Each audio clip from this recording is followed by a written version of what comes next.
This is what Allah gives us the reminders. Abu Abdullah Muhammad ibn Ahmad al-Qusri relates that in Istanbul there was a governor, he died.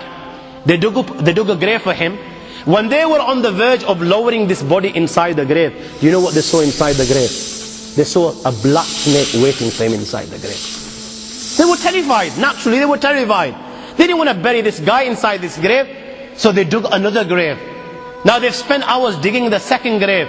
They're on the verge of lowering the body inside the grave, and you know what? The same snake they saw in the first is waiting in the second. They dig a third grave.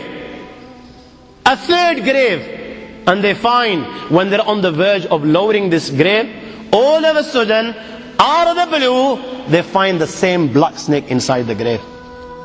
I ask you, my young friends, you know, on that particular occasion, that narration, what do you think it suggests? How many graves do you think they dug on that day?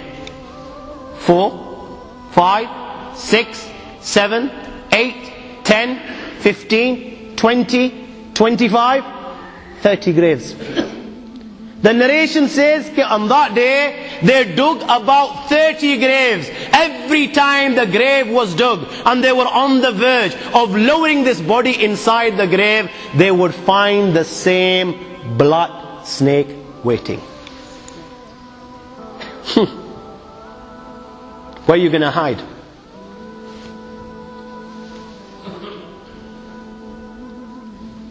It doesn't come any clearer than this.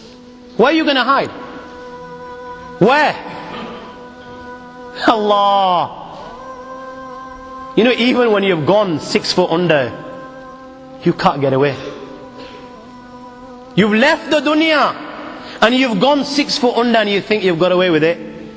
This is where it will begin. You know, fed up after digging so many graves, they consulted the ulama. What should we do with this person?